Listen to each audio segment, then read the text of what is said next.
माला जपना भक्ति है या सच बोलना भक्ति है? आप उत्तर दो।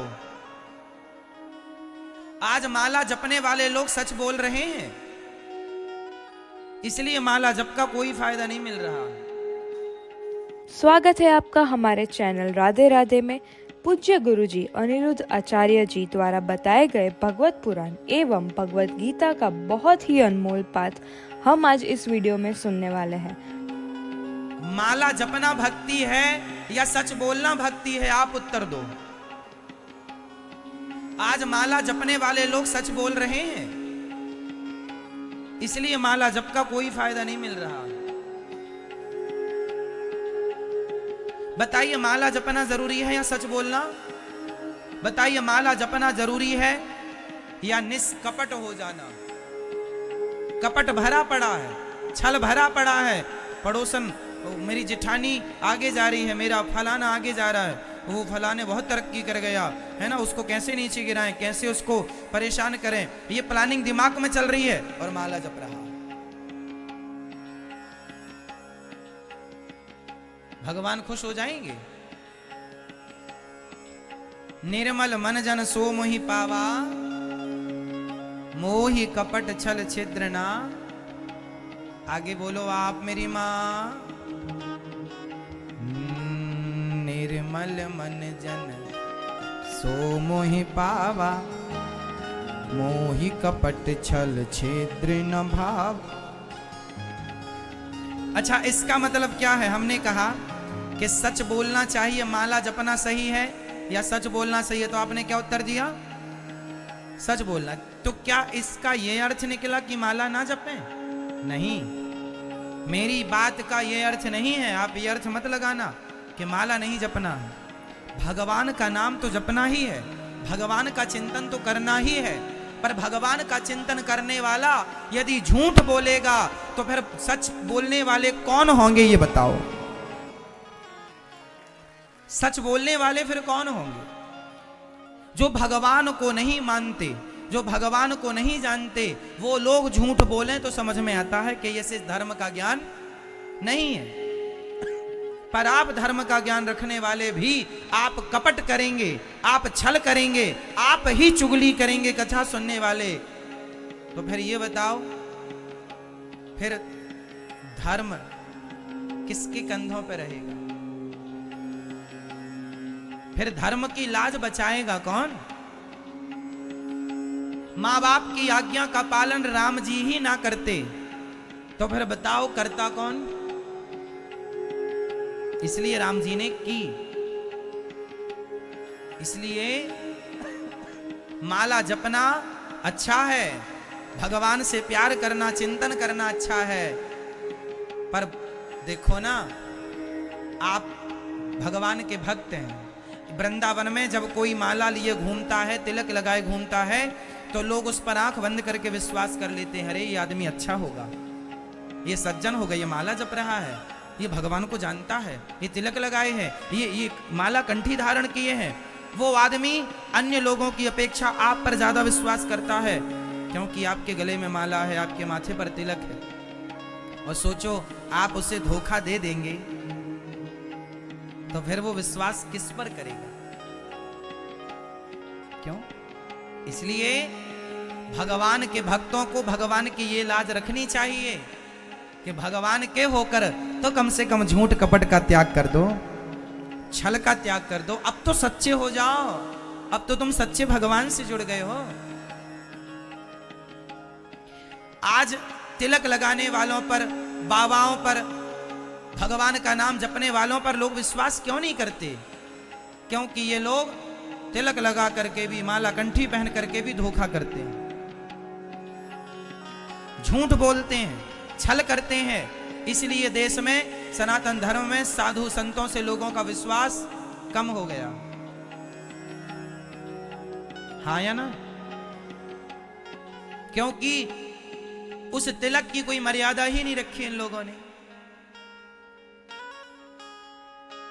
अब हम तिलक लगाकर इस वेशभूषा में जाकर चौराहे पर खड़े होकर पानी पूरी खाएं, क्या शोभनीय है? बताओ। अरे हम तो आपको कहते हैं कि भगवान को भोग लगाकर खाना चाहिए, सात्विक खाना चाहिए, और हम बताने वाले ही गलत रास्ते पर चलेंगे तो फिर मानने वाले मानेंगे क्या? आप लोगों का क्या होगा फिर? इसलिए जिम्मेदारी आपसे ज्यादा हमारी है, हम जैसे लोगों की है कि यदि हम सत्य की बातें आपको बता रहे हैं, धर्म का बोध करा रहे हैं, तो हमारे अंदर प्रथम रूप से धर्म विद्यमान होना चाहिए। जब धर्म हमारे अंदर होगा तो हमारे आचरण से आप सीखेंगे और अपने आचरण में उतारेंगे। आज समाज हमारे हिंदू धर्म में, सनातन संस्कृति में सबसे बड़ी विडंबना ये रही कि जिन्हें, चलो हम देखो उन मूर्खों की तो बात नहीं करते जो अज्ञानी, चलो देखो कोई आदमी चोरी कर रहा, उसे सामान्य आदमी को माफ किया जा सकता है, अरे से तो ज्ञान ही नहीं है कि चोरी क्या होती है और ईमानदारी क्या होती है। सामान्य आदमी को माफ किया जा सकता है, चोरी करता हुआ पकड़ा गया तो माफ, चल भाई अब नहीं करना, 2 थप्पड़ मार के चल जा, अब नहीं करना, क्योंकि उसे ज्ञान नहीं है। पर आप जैसे समझदार लोग, सत्संग से जुड़े लोग, कथा सुनने वाले लोग, जिन्हें पता है कि चोरी करना पाप है, जिसे पता है कि झूठ बोलना पाप है, जिसे पता है कि पाप करने का परिणाम क्या होता है, जिसे पता है कि भरत जी का मन मृग में लग गया तो मृग बन के आना पड़ा, अंतयामति सागति, भरत जी की चरित्र चर्चा आगे हम सुनाएंगे। आपको पता है, आपको धर्म अधर्म का ज्ञान है कि नहीं? क्या सही है क्या गलत है, क्या धर्म है क्या धर्म है, आपको नॉलेज है? हाँ या ना? है। फिर भी आप गलत करेंगे तो बताओ फिर सही करेगा कौन? आप तो ना गलत करो, आप पर टिकी है ये सब चीजें।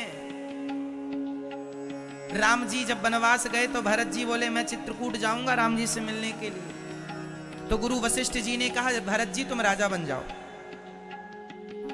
तुम्हारे पिता ने मरते समय कहा था कि मेरे भरत को राजा बनाना, क्योंकि कैकेयी माँ ने यही तो मांगा था कि राम को 14 साल का वनवास और भरत जी को राजा। तो वशिष्ठ जी ने कहा तुम राजा बन जाओ। तो भरत जी ने क्या कहा था? भरत जी ने कहा गुरुजी मैं राजा बन गया ना तो ये पूरी पृथ्वी रसातल में चली जाएगी, पानी में डूब जाएगी, ये पूरी पृथ्वी रसातल में चली जाएगी, पानी में डूब जाएगी। गुरु वशिष्ठ जी ने कहा वाह, रावण जैसे पापी इस धरती पर हैं, कुंभकर्ण जैसे पापी इस धरती पर हैं, हिरण्याक्ष हिरण्यकश्यपु जैसे पापी इस धरती पर आकर चले गए, उनके अत्याचार उनके पापों से तो पृथ्वी रसातल में ना गई, और तुम जैसा भरत राजा बन जाएगा तो पृथ्वी रसातल में चली जाएगी। तब भरत जी ने क्या जवाब दिया सुनिएगा। भरत जी ने कहा गुरुजी इस पृथ्वी को रावण कुंभकर्ण हिरण्याक्ष हिरण्यकश्यपु जैसों से उम्मीद, जोर से, उम्मीद नहीं थी कि वो धर्म का आचरण करेंगे। इस पृथ्वी को हम जैसे भरत, राम के भाई भरत से उम्मीद है कि भरत तो धर्म का पालन करेगा, पर हम जैसे भाई भी अपने भाई को वनवास भेज के और बड़े भाई की सत्ता को ले लें तब तो ये पृथ्वी रसातल में चली जाएगी। गुरुजी कि हम जैसे लोग भी गद्दारी करने लग गए तो ईमानदार लोग फिर है कौन? किसके बल पर ये पृथ्वी टिकेगी? अरे आप जैसे मुट्ठी भर लोग जो धर्म का आचरण, माना कि हमारे देश में 135 करोड़ लोग रहते हैं, उन 135 करोड़ लोग में यदि 100 लोग भी ईमानदार लोग हैं, आप जैसे यदि 100, 200, 1000 लोग भी ईमानदार हैं तो ये पृथ्वी 135 करोड़ लोगों के लिए नहीं और 1500 लोगों के बल पर टिकी हुई है।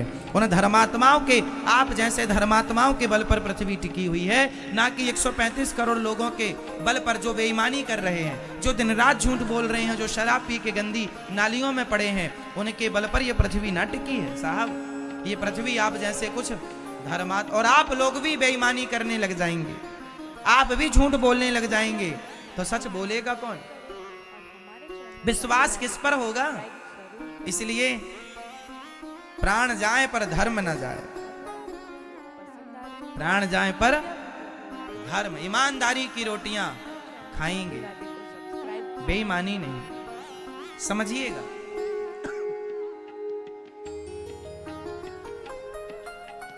एक गधा था और एक धोबी था। धोबी अपने गधे को चराने रोज जंगल ले जाता था। एक दिन गधे को ले जा रहा था तो उसे एक चमकता हुआ पत्थर रास्ते में मिल गया धोबी को। तो धोबी ने चमकते हुए पत्थर को उठाया, बहुत अच्छा है, सुंदर है, उठाया, ले आया, उसमें रस्सी बांधी और गधे के गले में टांग दिया। अब गधे के गले में इतना बड़ा पत्थर लटक रहा है।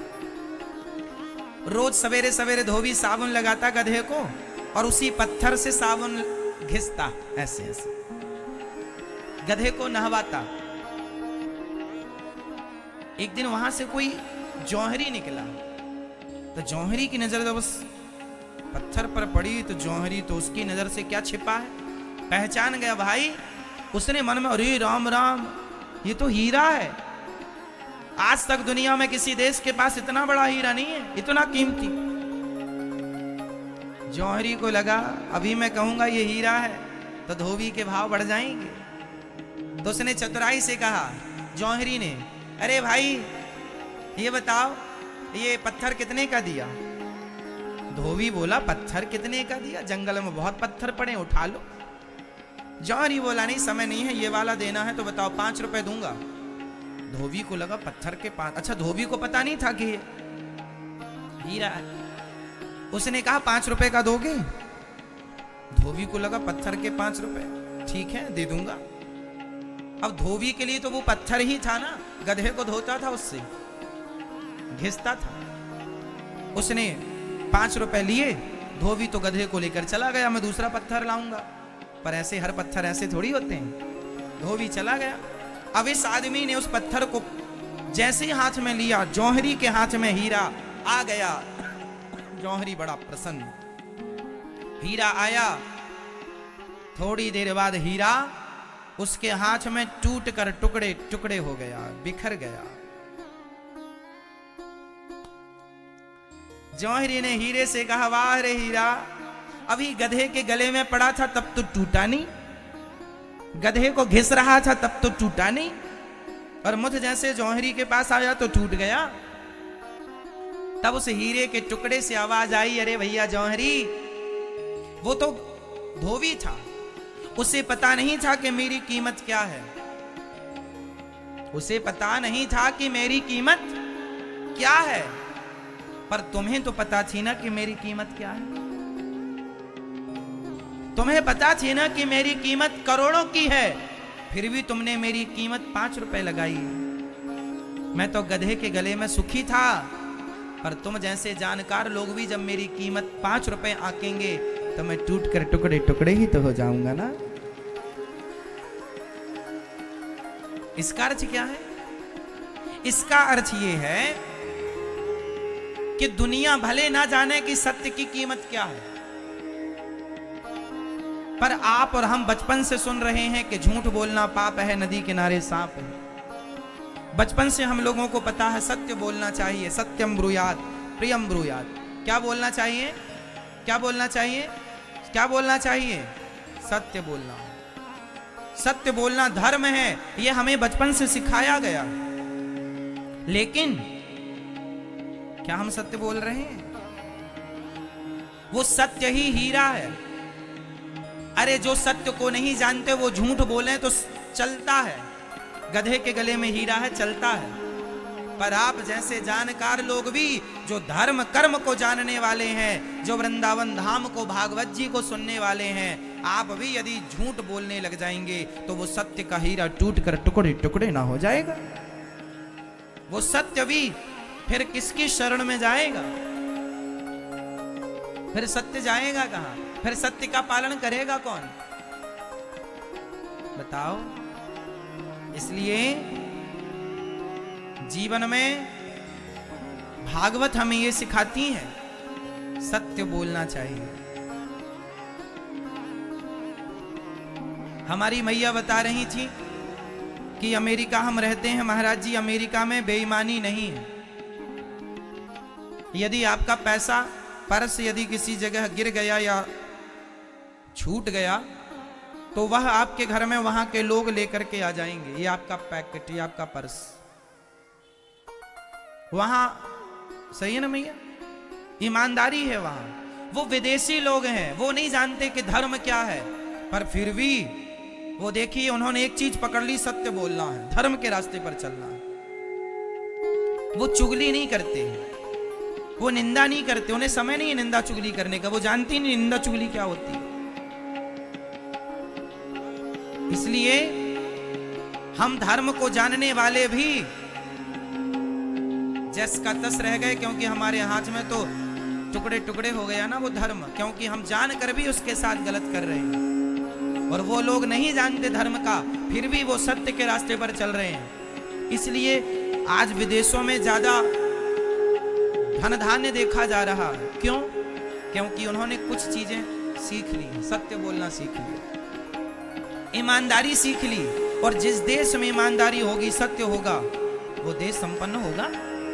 हमारे यहाँ बेईमानी, हमारे यहाँ तो बेईमानी इतनी है, लोग चप्पल जूता चुरा कर ले जाते हैं। पर्स पॉकेट की तो छोड़ दो आप, अब चप्पल उतार दो बाहर, जाइए वापस 1 घंटे बाद नहीं मिलेगी। अब जो उतारे हैं चिंता में न डूब जाना। इसलिए हमने वहां थैले की व्यवस्था करा दी है कि आप लोग अपने जूते चप्पल वहां व्यवस्थित उतारे।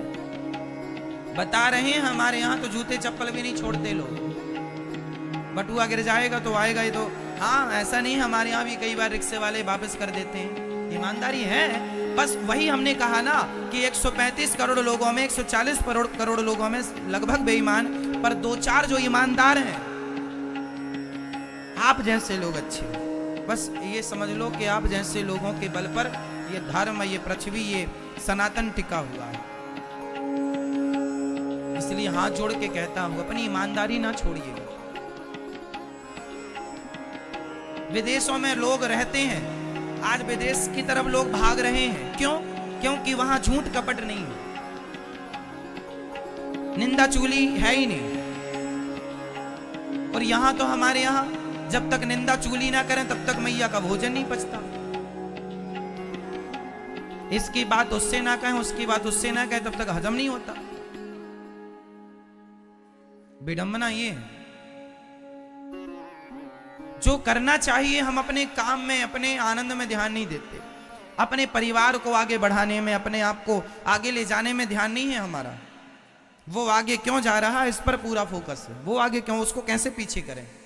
हम आगे भले नहीं जा रहे हैं, जब हम नहीं जा रहे हैं तो वो क्यों जा रहा है। हमारे देश में ये चल रहा है, आप तरक्की कर जाएंगे तो लोग इसलिए परेशान हो जाएंगे कि वो तरक्की क्यों कर गए, हम तो कर नहीं पाए, है ना। जबकि विदेशों में ये है कि कोई तरक्की कर गया तो लोग प्रसन्न हो, अरे वो कर गए, अपने को भी करना है, उसका भरपूर सपोर्ट करते हैं और तरक्की कर, ताकि देश का नाम रोशन हो, क्षेत्र का नाम रोशन हो। हमारे यहां सोच गलत है, और ये सोच गंदी कहां से आई, कौन देख के गया। ये फूट डालो शासन करो, वहीं से आई थी नीति। वो तो चले गए और वो नीति छोड़ कर गए। इसलिए क्या बताएं मेरी मां, यदि ईमानदारी से आप अपना जीवन यापन करें तो कितना आनंद होगा ना, कितना अच्छा होगा। दोस्तों, अगर आपको वीडियो पसंद आ रही हो तो कृपया वीडियो को लाइक अवश्य करें और हमारे चैनल राधे राधे को सब्सक्राइब ज़रूर करें और बेल भी ज़रूर दबाएं।